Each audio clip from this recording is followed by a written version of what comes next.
If you've been selling digital products online, you've probably heard of product lines. But what exactly are they and why do they matter? Today, we're going to break it all down for you. And by the end of this video, you'll know exactly how to create a product line that brings in more income, attracts repeat buyers, and saves you time in the long run. Before we get into product lines, though, if we haven't bet yet, hey, I'm Melissa. I'm a homeschooling mom of four and online teacher. Here on YouTube, I love sharing all things homeschooling, online teaching, and productivity. And YouTube tells me that 3 out of 4 of you watching this are not subscribed. Oh no. Let's go ahead and fix that situation. Hit subscribe real quick, turn on the notification bell, and like this video. You guys, let's go ahead and get into product lines. What is a product line anyway? Simply put, a product line is a group of related products that are meant to be sold together and complement each other. Think of it like this. Instead of creating a bunch of one-off products that your customers buy and never come back for, a product line encourages them to come back and buy the next thing in the series. A product line encourages them to keep coming back for more.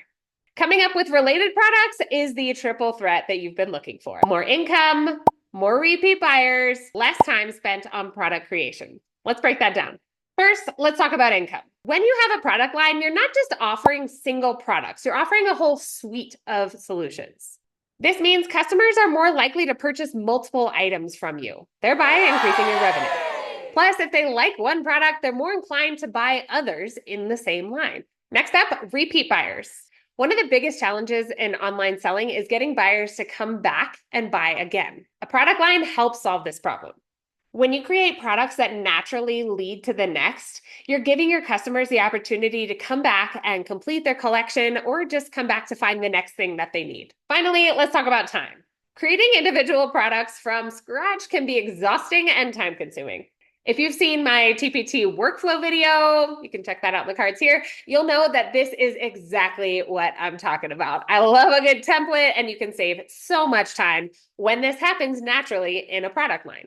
That said, when you're working on a product line, you're using something that you've already created, likely the template, the format, the idea, the topic, so that you don't have to spend time recreating that for every product that you put out. This means less time brainstorming and designing and more time making money. So how do we actually create a successful product line? Let's walk through the steps. To do this, we're going to head back to the age-old question of niche. Identify your niche. Before you click away because you don't want anybody to tie you down, here's what I mean. Within your shop, within your store, what are people coming to you for? How are you solving a problem they have? What do your customers need? Your product line should be there to solve a problem or resonate with a need that your customers have.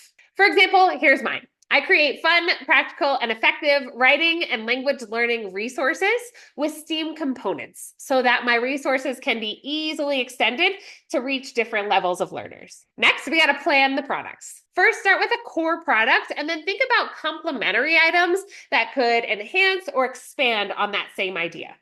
For example, if you're creating a lesson plan on a certain topic, create the worksheets, the quizzes, the interactive versions that might supplement and enhance that same basic lesson plan. I've seen this done really well in a lot of the book studies that I pick up for my own kids.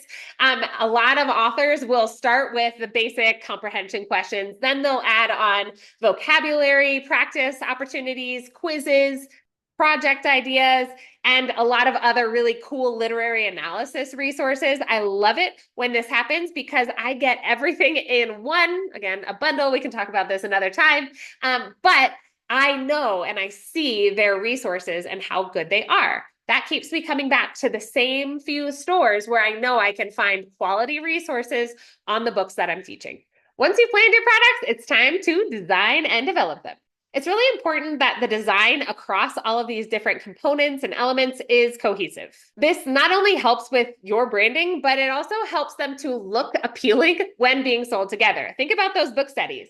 If the vocabulary sheets had one font and the comprehension questions had another format altogether, it would look a little bit odd.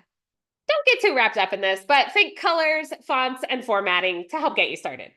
Finally, think about the different ways that you're going to bundle this product line.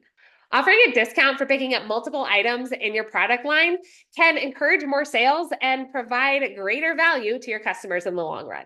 All right, there we have it. By creating a product line, you're setting yourself up for more sales, more repeat buyers, and less time spent on creation. It's a win-win-win. If you found this video helpful, make sure you give it a thumbs up, subscribe, and hit that notification bell so you never miss another great tip when it comes to digital product creation and online teaching. And if nobody's told you yet today, thank you. Thank you for doing what you're doing. It's really important. Happy teaching, guys.